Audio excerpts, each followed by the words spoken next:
In an upscale jewelry boutique in Riverton, a young black man joyfully searches for the ideal present for his younger sister.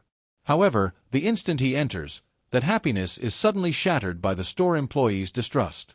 And when he accidentally lets a bracelet slip from his grasp, her doubt transforms into unfounded allegations. Within moments, law enforcement arrives, accepting her account without question and placing him in handcuffs. What they're unaware of is that this young man has a formidable advocate, his mother. And she's about to reverse this situation in ways none of them could have anticipated. It was a pleasant Saturday afternoon in Riverton, a tranquil suburban community where life flowed at a relaxed rhythm. Families wandered through the park, children giggled as they sprinted toward the playground equipment, and residents shared courteous hellos on their journey to the neighborhood farmers market. The sunlight bathed everything in a warm, golden glow, giving the town an almost idyllic appearance. But for Jalen Carter, this particular day held more significance than simply savoring the weekend. He had a single objective in mind: to purchase the ideal birthday present for his younger sister, Alia. Jalen had been putting money aside for months, taking on additional shifts at the neighborhood coffee shop, meticulously saving every tip and earnings, all to afford something truly meaningful. He had finally discovered the perfect gift, a silver charm bracelet from Belmont Jewelers, the town's most distinguished jewelry establishment. He had walked past it numerous times, pressing his face against the glass storefront, picturing how Alia's face would brighten when she received it. This was the moment. He gripped his wallet in his pocket, comforted by the feel of the cash within. This wasn't merely a transaction, it represented his affection, everything he wished to provide for her despite the hardships their family had endured. As he neared the shop, the immaculate glass windows sparkled in the sunlight, mirroring the busy streets around him. He paused momentarily, straightening his sweatshirt though it hung open, displaying the crisp polo shirt beneath. He was keenly conscious of how certain individuals responded when they encountered a young black man wearing a hoodie. He dismissed the concern. Not this day. Simply enter, purchase the bracelet, and exit. Drawing a deep breath, he pushed open the substantial glass entrance and a gentle chime echoed throughout the store. Inside, Belmont Jewelers met all his expectations. Sophisticated glass display cabinets, velvet-covered shelves, and arrays of sparkling gold and silver beneath intense, nearly blinding illumination. The subtle aroma of costly cologne and polished wood permeated the atmosphere. The patrons inside were predominantly well-dressed elderly women, their diamond rings reflecting the light as they examined necklaces and earrings that cost more than Jalen had made in his entire working life. He disregarded their inquisitive stares, keeping his attention focused on the bracelet he had come to buy. Behind the counter stood Margaret Whitmore, a middle-aged white woman with precisely styled blonde hair and keen, assessing eyes. Her facial expression appeared neutral initially, but the instant her attention fell on Jalen, something in her behavior shifted. Her mouth tightened into a narrow line, her grasp on the counter increased slightly, and her eyes, previously disinterested, now held unmistakable suspicion. Jalen sensed it instantly. That transformation. That wordless yet thunderous question that always lingered in the atmosphere when people like her observed people like him. What brings you here? Jalen had encountered that expression before, had experienced the burden of mistrust that attached to him like an unseen shackle whenever he entered spaces where others believed he had no place. But he refused to allow it to discourage him. He approached the counter with a respectful smile, indicating the bracelet shown in the case. "I'd like to examine that one, please." His tone remained steady, composed, the way his mother had always instructed him to communicate when dealing with such individuals. Margaret, however, remained motionless. She simply crossed her arms, angling her head slightly. "Are you certain?" she inquired, her voice heavy with condescension. "That particular piece is rather costly." Jalen's stomach contracted, but he compelled himself to maintain a neutral expression. He reached into his pocket, retrieving his wallet, displaying the carefully folded cash he had labored so diligently to earn. "I'm certain," he stated with conviction. "I have the funds right here." Margaret's eyes darted to the money, her lips curving slightly as if the sight troubled her. Rather than relaxing, she appeared to grow even more tense. Her fingers trembled near the telephone resting on the counter. She made no move to retrieve the bracelet. Instead, she released a quiet, almost entertained scoff. "And where precisely did you acquire all that cash?" Her tone was casual, but the accusation underneath cut like a knife. Jalen stiffened. "Excuse me," he asked, though he already understood the direction this was heading. Margaret raised an eyebrow. "It's simply a substantial amount of cash for someone of your age," she commented, her gaze never leaving his face. "Did you, I wonder, take it from someone? Perhaps discover it somewhere?" Jalen's jaw tightened. He breathed in slowly, forcing himself to remain calm. He had committed no wrongdoing. "I'm employed at Parker's Coffee House," he said, articulating each word deliberately. "I saved for this purchase." Margaret made a soft sound of disbelief, shaking her head slightly. She hummed, tapping her fingernails against the counter. "And you expect me to accept that?" Jalen suppressed the anger building in his chest. "Yes," he replied curtly. Margaret released a dry chuckle, as if she had heard an especially absurd joke. "Well, I suppose I should feel honored that you thought you could deceive me," she said, finally moving toward the display case. "But I've been in this business for quite some time, kid. I recognize when something seems off." Jalen's hands formed fists at his sides. He forced himself to relax them.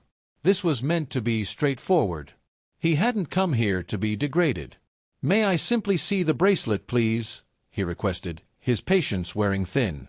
Margaret sighed as if he were bothering her, but she eventually removed the velvet tray and positioned it on the counter. "Handle it carefully," she cautioned, her tone sharp. "It's worth more than you likely earn in a year." Jalen clenched his teeth but remained silent. He extended his hand, delicately lifting the bracelet, feeling the cool silver against his fingertips. It was flawless, precisely what he had envisioned. But as he rotated it slightly, admiring how the charm swayed, the smooth metal slipped from his fingers. The bracelet dropped to the glass counter with a soft clink, then bounced off, striking the tile floor below. The moment it occurred, Jalen's breath seized in his throat. Before he could even move to retrieve it, Margaret let out a sharp, piercing scream. "Oh my God, I knew it!" she shouted, her voice cutting through the store like an alarm. Every head in the room turned toward them. Jalen's eyes widened. "Wait!" Margaret pointed an accusing finger at him, her face twisted with outrage. "I knew you were planning something. You were attempting to steal it, weren't you? Thought you'd escape with it." Jalen's stomach plummeted. "What?" "No, Margaret lunged for the store phone, her fingers dialing frantically. "Send police here immediately, now," she barked into the receiver. "We have a thief, young black male, hoodie, attempted to rob us." Jalen stood paralyzed. The impact of her words hit him like a speeding train. The room had fallen silent, but the air was heavy with something oppressive: judgment, suspicion, fear.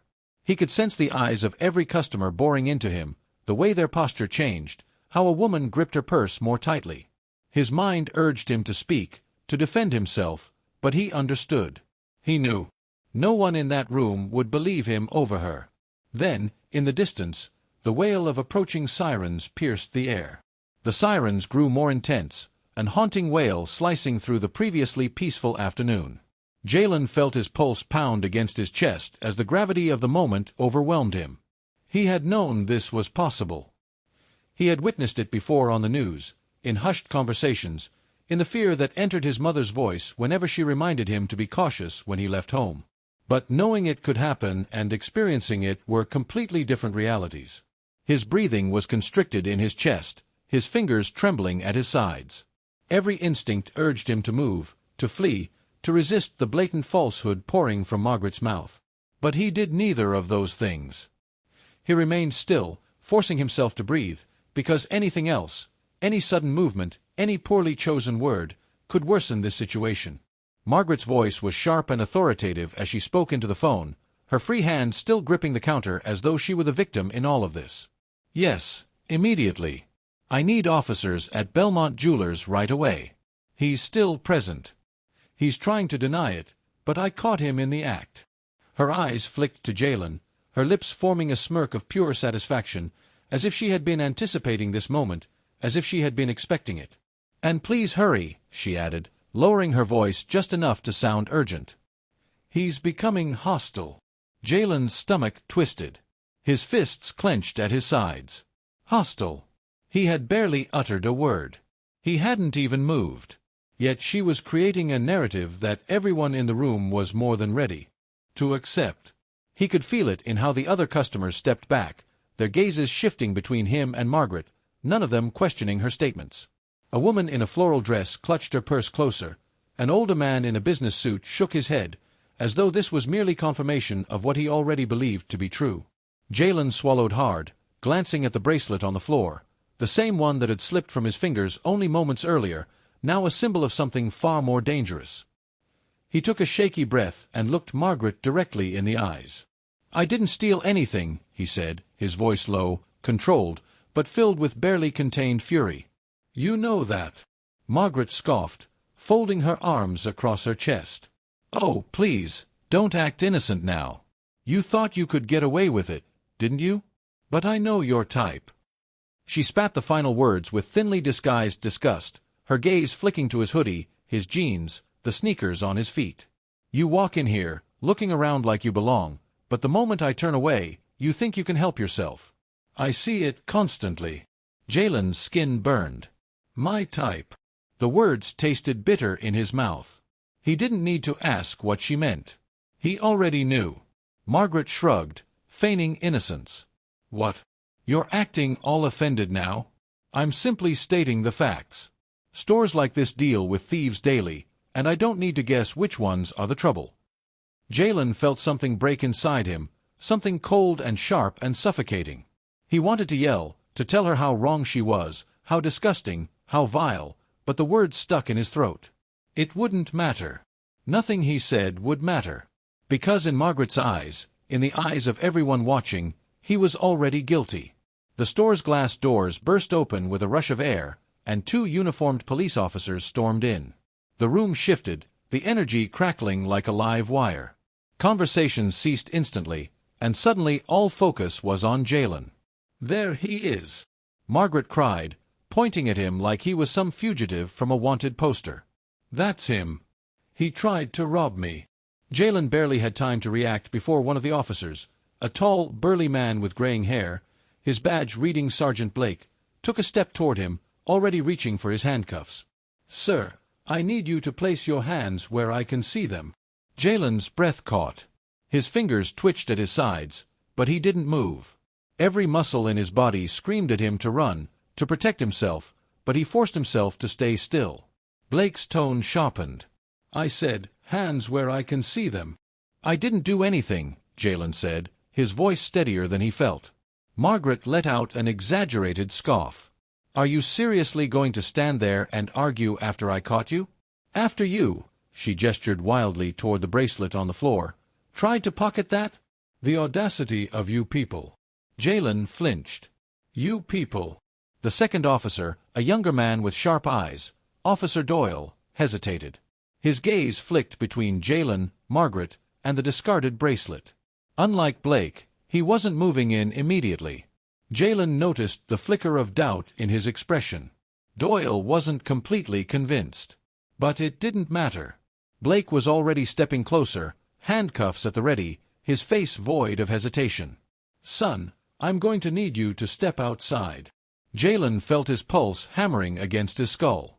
His breathing was shallow, his mind raced through the worst possible outcomes, and every single one ended the same way, with him on the ground, with someone shouting, with a headline that started with "Black Teen Arrested After Attempted Theft." He knew how these stories played out. Margaret's smirk widened, her arms crossing tighter over her chest, her posture relaxed. She thought she'd already won. Jalen exhaled sharply, forcing his voice to remain calm. "Call my mother." Blake scoffed, shaking his head. "Kid, you can make your phone call at the station." "No," Jalen said firmly. "Call her now." His voice carried through the store. "Call my mother. Now." Margaret rolled her eyes. "Oh, sure. Let's call Mommy," she said sarcastically. "And who is she? A public defender? Some activist? What's she going to do? Tell you to scream for justice?" She let out a dry, humorless laugh. Jalen ignored her. He reached into his pocket, not fast, not sudden, just enough to take out his phone. He dialed with steady hands. "Mom, I need you at Belmont Jewelers. Now." Blake's brows furrowed slightly, but he still didn't seem concerned. Doyle, however, shifted. He must have noticed something in Jalen's voice, the way he wasn't begging or pleading, the way he wasn't panicking despite the danger he was in. No. Jalen wasn't afraid. He was waiting. Minutes stretched like hours. The air in the store was thick, the tension palpable. Margaret tapped her foot impatiently. Blake sighed, his grip on the handcuffs loosening only slightly. Doyle checked his watch. The customers had mostly backed away, whispering to each other, some pulling out their phones. And then the doors swung open. A woman walked in, tall, commanding, the kind of presence that made an entire room fall silent. A navy blue suit hugged her frame, her heels clicked against the tile with precision, and her sharp eyes, so much like Jalen's, scanned the scene before her. She held up a badge, flashing it with an authority that left no room for doubt. "I'm Dr. Simone Carter," she announced, her voice cutting through the room like steel. "Chief of Police for Riverton PD." She turned, her gaze locking onto Blake. "And this," she said, gesturing to Jalen, "is my son." The room went dead silent. For a long, agonizing moment, the store was silent. The weight of Simone Carter's words pressed down on everyone in the room, suffocating and inescapable. Jalen barely breathed, watching as recognition dawned on the officers' faces. Blake stiffened first, his grip on the cuffs faltering, his body suddenly not as sure, not as dominant. Doyle, who had already shown hesitance, exhaled sharply, his posture shifting in a way that suggested he was calculating his next move carefully. But it was Margaret who reacted the most violently. Her expression contorted, the smirk vanishing in an instant, replaced by something ugly: shock, anger, desperation. She blinked hard as if hoping she had misheard, as if refusing to accept that this young black man, whom she had so easily condemned, was the son of a woman who outranked every single person in that room. Her mouth opened, closed, then opened again. "But what?" she stammered, her voice no longer carrying the same venom, now laced with something dangerously close to panic. Simone didn't so much as glance at her. Her eyes remained on Blake, piercing, unwavering. "Sergeant," she said, her voice even, measured, but carrying a dangerous undercurrent, "I assume you have a reasonable explanation for why my son is standing here, surrounded, while you reach for your handcuffs before even asking him a single question." Blake shifted on his feet, his jaw tensed. His hand slowly lowered, but he didn't let go of the cuffs entirely. "Ma'am, we received a call reporting an attempted theft," he started, voice clipped, defensive. "We responded accordingly." Simone tilted her head slightly, eyes narrowing. "You responded accordingly. And by accordingly, you mean walking in here, seeing a young black man, and immediately deciding he was guilty." Blake bristled. "That's not what happened." "Really?" Simone said coolly. "Because it looks a whole lot like that to me." Margaret finally found her voice, and it snapped with the sharpness of someone desperate to regain control. "I called because he tried to steal from me," she blurted, pointing at Jalen, voice rising in pitch. He dropped the bracelet and was clearly about to take it. "I stopped him just in time, and I did what any responsible citizen would do. I called the police before he could run off with my merchandise." Simone exhaled slowly, her gaze moving to Jalen for the first time since she arrived. He hadn't moved, hadn't spoken, hadn't even tried to explain himself. He didn't need to. The look in his eyes told her everything, the anger simmering just beneath his carefully composed surface, the exhaustion, the frustration, the knowledge that even as the son of one of the highest-ranking law enforcement officials in the city, he was still seen as nothing more than a suspect. She turned back to Blake. "Did you check the security footage?" Blake hesitated. "We were just about to—" "No, you weren't," Simone cut in smoothly, deadly. "You were about to arrest him. Without reviewing any evidence, without questioning him, without doing your job." Her voice was quiet, but the authority in it was deafening. Doyle swallowed hard, looking between his superior and Simone.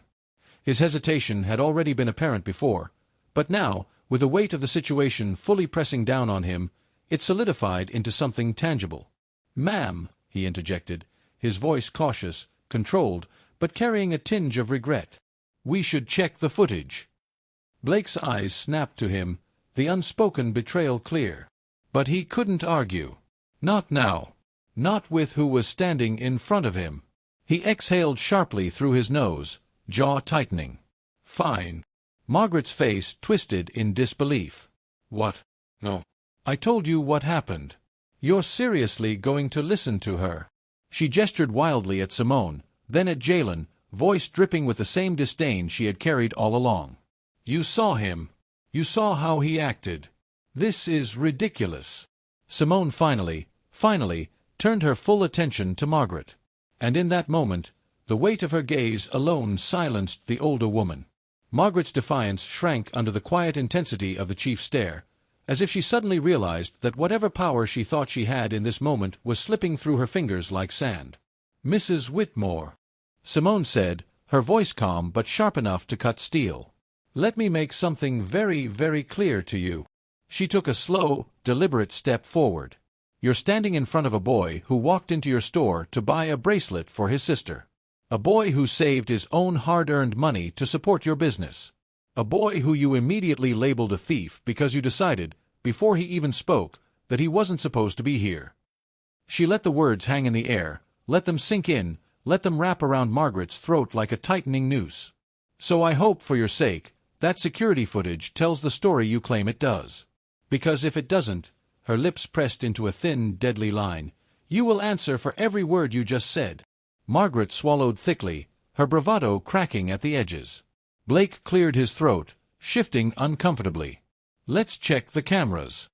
No one spoke as the store manager, who had been standing frozen in the background, too stunned to intervene, hurriedly moved to the back, retrieving the footage. It played on a small screen behind the counter, the silent recording displaying the exact sequence of events. Jalen entering the store, speaking to Margaret, handing over his money, the moment the bracelet slipped from his fingers and hit the floor. It was all there. Every second of it. No theft, no pocketing, no crime. Just a 17-year-old boy trying to buy a gift. The silence that followed was suffocating. Doyle sighed, rubbing a hand down his face. Blake looked as though he had swallowed something bitter, his jaw ticking with restrained frustration. Margaret looked as if the floor had been ripped out from under her. Simone inhaled deeply before speaking again, her tone dangerously soft. So tell me, Sergeant, what happens now? Do you still want to arrest my son? Blake said nothing. He knew better. Simone turned to Margaret, her expression unreadable. And you, she continued, tilting her head slightly. Are you going to tell me what exactly you were so certain of? Margaret's lips trembled. She looked from Simone to Jalen to the officers, then to the customers who were now watching with a mixture of shock, discomfort, and in some cases, quiet satisfaction. I, her voice faltered. She had no defense, no justification, just the realization that she had played her hand too confidently, too recklessly, and lost. Simone gave a slow, knowing nod. That's what I thought. Blake cleared his throat, straightening his shoulders. Ma'am, he addressed Simone, his voice tight with strained professionalism. I think we're done here. Simone arched a brow. No apology. Blake's jaw clenched, but he said nothing. Margaret, however, opened her mouth, still searching for a way to salvage the situation. But there was nothing left to say. Simone exhaled, turning back to Jalen. Come on, baby, she murmured. We're leaving. Jalen didn't move at first. He just stood there, staring at Margaret, at Blake, at the wreckage of what had just unfolded. He wanted to feel relief. Victory. Justice. But all he felt was exhaustion. Because no matter how many times he won battles like this, the war was never ending. He exhaled sharply, shaking his head, and finally turned to follow his mother out the door. As he passed Margaret, he met her gaze one last time. All I wanted was to buy a bracelet, he said, voice calm but firm, the weight of everything that had happened resting behind his words. But I guess I got something more valuable instead. And with that, he walked out, head held high, back straight, while Margaret stood frozen, watching the life she once controlled crumble at her feet. As Jalen and Simone stepped out of Belmont Jewelers, the heavy glass doors swinging shut behind them, the tension inside the store remained thick, clinging to the air like the aftermath of a storm. The moment should have felt like a victory, a moment of undeniable justice. But as Jalen inhaled the crisp afternoon air, his chest still felt tight, his stomach still knotted with something raw and unresolved. His hands curled into fists at his sides, his fingers aching from how tightly they had been clenched since the moment Margaret had accused him. His mother walked beside him, her presence steady, unwavering, yet he could feel the restrained fury radiating off her in waves. Simone didn't speak at first, her strides purposeful, her heels clicking sharply against the pavement. It wasn't until they reached her car, parked a short distance away, that she finally turned to him, her expression unreadable. "Are you okay?" Her voice was measured, but there was an edge beneath it, something deeper than concern, something laced with the kind of exhaustion that only came from fighting the same battle over and over again. Jalen let out a slow breath, glancing back toward the store. Through the window, he could still see Margaret, standing stiff and motionless behind the counter, her face pale, her eyes darting toward the officers, as if searching for some last-minute lifeline. Blake was stiff, jaw clenched, while Doyle looked somewhere between relieved and ashamed. The store manager, who had been too cowardly to intervene, now looked like he wanted to disappear. The customers who had once been quick to judge were avoiding eye contact, suddenly interested in anything but the fallout of their silent complicity. "I don't know," Jalen admitted finally, dragging a hand down his face. "I should feel better. I should feel like I proved something. Like I won." Simone studied him for a long moment, then exhaled, her features softening just slightly. "Baby, you shouldn't have had to prove anything in the first place." The words hit him harder than he expected. His jaw tightened, and he swallowed around the lump forming in his throat. "Yeah," he muttered, voice heavy. "I know." For a long moment, they just stood there, the weight of everything hanging between them. Then the door to Belmont Jewelers swung open again, and Jalen's eyes flicked up just in time to see Margaret step outside. His entire body tensed. Margaret hesitated, her hand gripping the strap of her purse so tightly that her knuckles had turned white. She looked different now, smaller somehow, stripped of the confidence and superiority she had carried so effortlessly before. Her face was stiff, her lips pressed together like she was waging an internal war. It was clear she had something to say, something she had debated in the moments since the security footage had exposed her.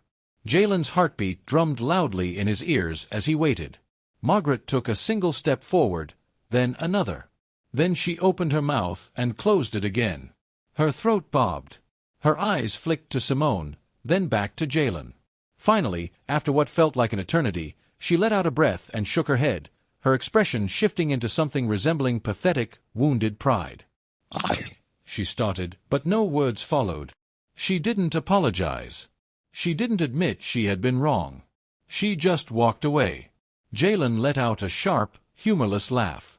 "Figures," Simone scoffed, folding her arms. "Cowards never know how to say they're sorry."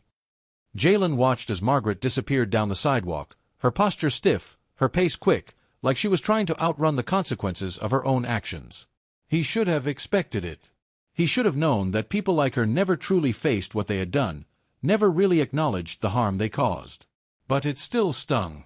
Blake and Doyle exited the store next. Doyle glanced at them briefly before looking away, his jaw tight, his hands flexing at his sides, like he wanted to say something but didn't know how. Blake, on the other hand, barely looked at them at all. He just nodded stiffly in Simone's direction, a silent acknowledgement that he had lost this battle, and then turned on his heel, stalking toward his squad car. Jalen exhaled slowly. "So that's it." Simone glanced at him. "For now," she said simply. Jalen turned back toward Belmont Jewelers one last time. Inside, the customers had gone back to browsing, as if nothing had happened. As if just minutes ago, they hadn't stood by, watching a black teen get accused of a crime he didn't commit, waiting to see what would happen to him. He clenched his jaw, then shook his head. "I just wanted to buy a bracelet," he muttered. Simone sighed, reaching out to squeeze his shoulder. "I know, baby." Jalen took a deep breath, then exhaled, his shoulders finally loosening, if only a little. He turned away from the store, away from Margaret, away from the lingering weight of everything that had just happened, and walked toward the car. Justice had been served, but the battle wasn't over. It never really was. As the car door shut behind him, Jalen leaned back in the seat, exhaling sharply. The weight of everything that had just happened settled deep in his bones, exhaustion threading through his muscles. Simone sat beside him in silence, hands gripping the wheel, her nails pressing faint crescents into the leather. The hum of the engine filled the quiet space between them, but neither of them moved, neither of them spoke. Outside, the world continued as if nothing had happened. People walked by, cars pulled into parking spots, the sky remained the same shade of indifferent blue. But inside, Jalen could still feel the heat of Margaret's accusation, clinging to his skin. The judgment in the eyes of those who had stood by and watched, doing nothing. Simone finally broke the silence. "Are you sure you're okay?" Her voice was softer now, lacking the sharp authority she had wielded inside the store. This was different. This was a mother speaking to her son, not a police chief demanding accountability. Jalen stared at the dashboard, his fingers drumming lightly against his jeans. "I don't know," he admitted, his voice rough. "I feel angry and tired. And like none of this really matters, because tomorrow it'll be someone else in my place, and no one's going to stop to ask if they're okay." Simone inhaled deeply, her hands tightening on the wheel before she forced herself to relax. "I know," she murmured. "It's a cycle that keeps repeating. But today we fought back. Today you didn't let them break you."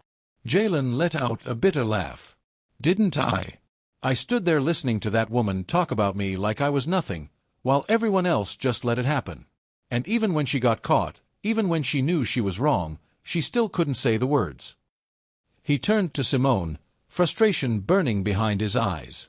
"How do you fight back against something that deep?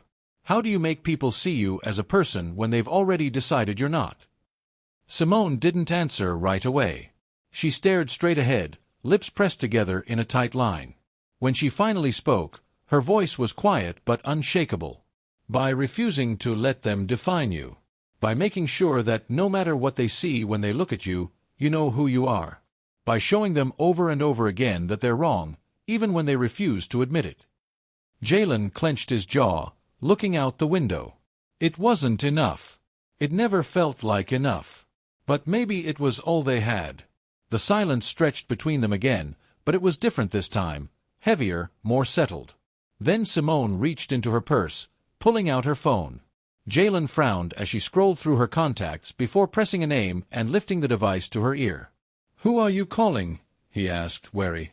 She didn't answer right away.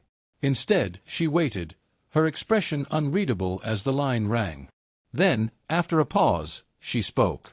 "Cynthia, I need a press release prepared immediately." "Yes, regarding Belmont Jewelers." She glanced at Jalen before continuing. "I want a full investigation into the call that was made to dispatch, and I want an internal review on Sergeant Blake. I also want a public statement on racial profiling and misuse of emergency services. And make sure the media knows exactly what happened today." Jalen's eyes widened slightly. "You're really going after them?" Simone lowered the phone slightly, giving him a knowing look. "You think I was just going to let this go?" Jalen exhaled, something between relief and disbelief settling in his chest. He had spent so long watching stories like his unfold the same way. Someone gets profiled, humiliated, accused, and then even when the truth comes out, nothing changes. But this felt different.